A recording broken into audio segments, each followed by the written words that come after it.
武道をやる前は陸上選手だったんですね。高校の時まあいいとこまで行ってたんですが、昭和36年いうのは中村天風いうのが夏に修練会のがあったね、夏季修練会のが。そこで大阪でやって14日間の日数の中で一番最後の納会で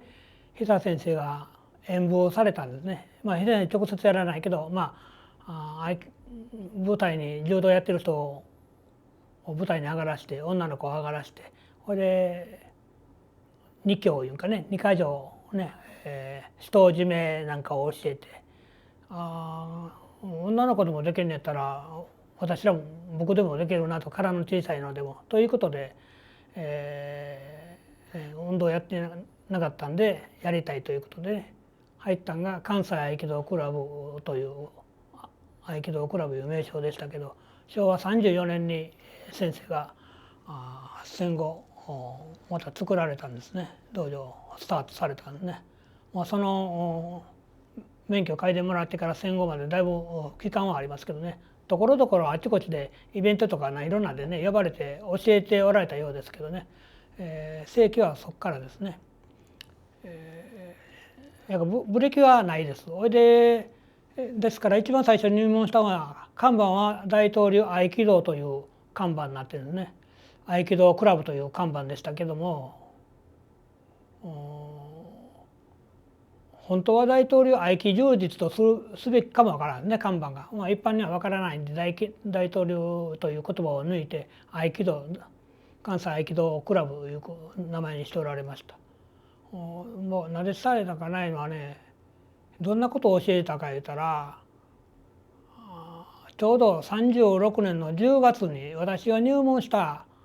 1週間か2週間前にね、脳梗塞で、倒れられるんですね。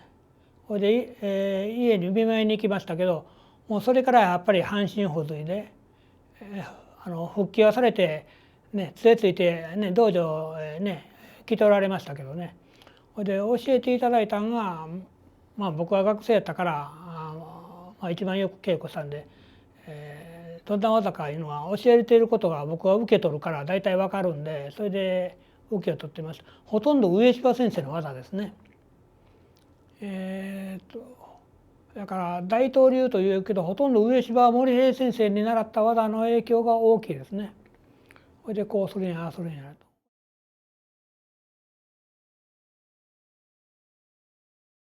それは上島先生に影響ですよね。愛知出てやったら表に看板出しても誰も入ってこないよね。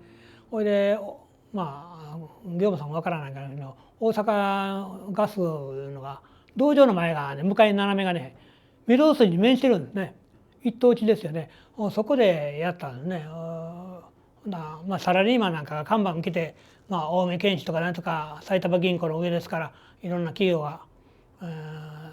入ってるわけですね。で見て、だけど充実やったら誰も入れへんやろうなと僕は思ったんですね。それで合気道にされたんかなと思いますね。なぜされたんですかって聞かなかったですけどね。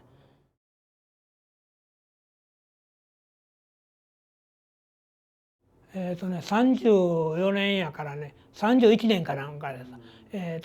久先生が東京行かれた時、今度は資料渡しますからね、僕書いたやつ調べたやつがあるからね、31年ぐらいだと思いますけど、行ったら段をもろた。俺先生が言うたら最初で最後やと、級も段ももろたくないやものでいきなり8段もらったと言っておられましたね。それで学に、ね、道場にかけてね、写真撮ってたかどうか知らんけどね、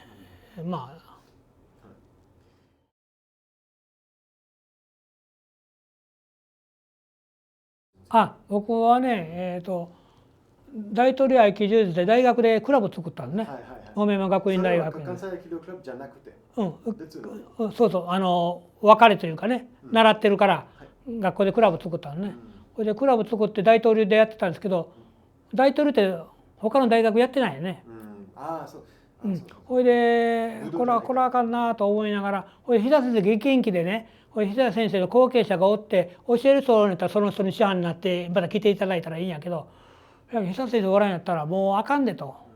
ほいで通ってもらわれへんでと、足に陣馬引いて杖ついて歩くいうのはねちょっと難しいなと。これは関西合気道クラブじゃない、関西学生合気道連盟のがあったんです。今関東学生合気道連盟であるとか連盟が全部あって、それで全国学生合気道連盟のがあって、これはそこへ加入せなあかんなということで、そこへ僕加入するんですね。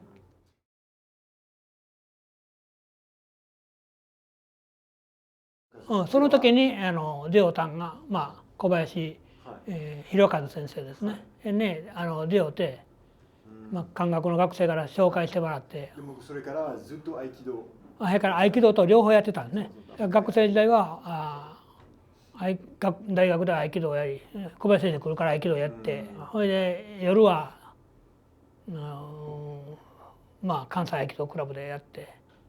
昼もやってるから昼やって、それで警察で僕はまたやったりして、だから僕の技がだいぶ入ってるのは事実ですね。リーダー取る人がいなかったよね当時ね。みんなおったんでしょうけど仕事の関係でね。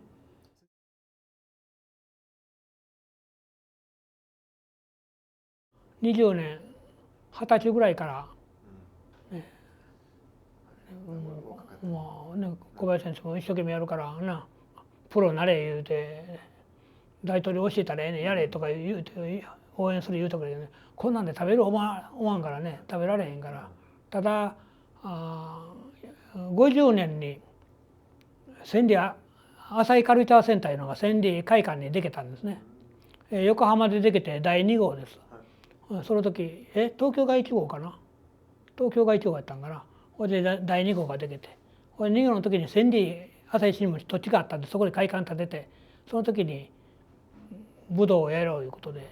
それで言うてきたんですね。久先生言うてきたのは朝日新聞やから、久先生のお弟子さん昔の同僚やね、部下がそう館長になって来とったんですね。それでやりませんかいと。でその人に山田さんにしてやけど、小林君どうや言うからね、なら僕やらせてくださいいうことで教えて、こういう組織だんだん組織化していったりか、そこからお弟子さんが支部を作り出したからね。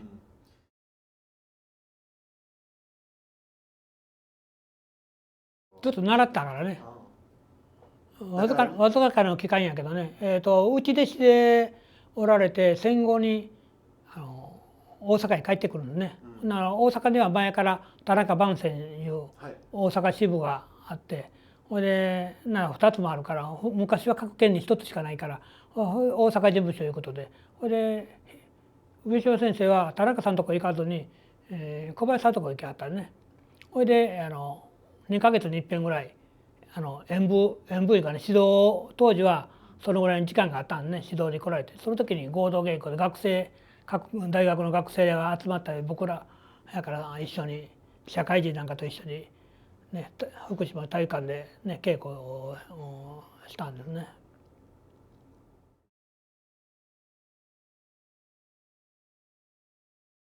それで久先生の紹介状もらって上柴先生とこへ修行しに行ったり、から上柴先生とこも39年40年に行きましたね。40年にあまり泣かなかったですけどね、約1ヶ月間内弟子みたいにしてやりました。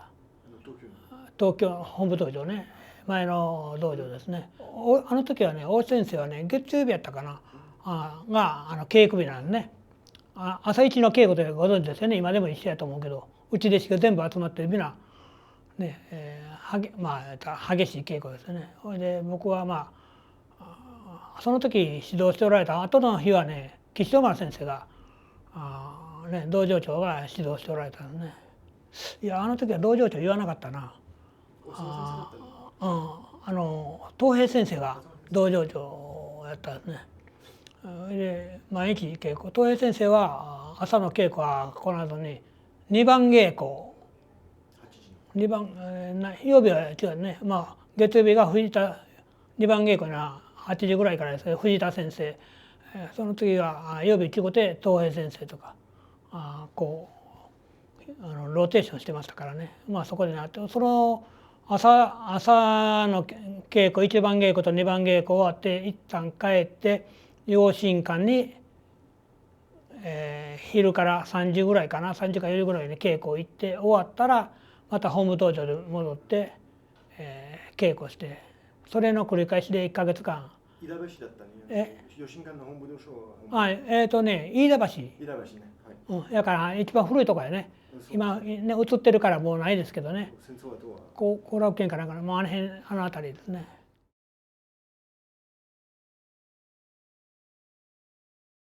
そう先生方によって本部道場の先生方もねちょっと違うんですね。まあ共通する技はありましたけど、まあ今と一緒ですね。ほとんど変わらないですね。やっぱり1挙2挙3挙4挙四方投げ入り身投げ、まあそれに打ってくるついてくるつかまれたとかいうなんか半田半立とかああいうのはなかったですね。後ろ取りもなかったですね。本部道場になると、まあ、後ろ取りの両手取りはありましたけどね、まあ、それ以外はあまり、なかったですね。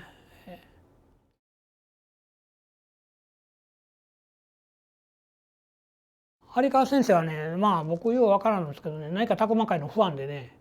ずっと追っかけしてくれるか、まあ演舞大会やったらいつも来てくれてはりましたね。よう分からんけどね、コマサイエンスがおったんですね。時宗先生のお弟子さんで神戸にね、その人が連絡してたみたいですね。僕はあまり連絡はしなかったですけどね、あれ先生が熱心でしたね。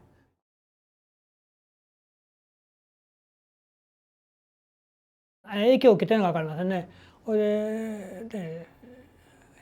まあ大統領の和田118手をこんなんです言うてプリントがあったんですね。牧田先生が作られた。それをね差し上げたんです、資料としてね。なら何か上柴先生の手書きの何か本がありますよね。ねごついのね。あれをいただいたり何かしましたね。写真じゃないね。写真でない。今もうあんなんないやろからね。大事にしてますけどね、持ってますけど。やけど朝日新聞で、写真を映画を撮られたいう話がありましたけど、あれは上柴先生に習った技ですね。それでスタンレーがフィルムを見つけてきて、それでまあ大阪朝日新聞で映写会をやるわけですね。映写会やった時に武田時宗先生も来られたんですね。これは大統領や言われたんですね。それで上島先生が言ったらこれはもう岸山先生がやってるから大統領やと思うね。だからどこが違うんかないうのはよく分からない。だからこの辺が接点かなと。だから上島先生は武田先生から技はたくさん習ったけども整合されたいうかね統一されてやりやすくやっぱり組み立てられたんかなと。だからその元は何か言ったらやっぱり大統領から来てるのが影響を受けてるのが大きいんかなと。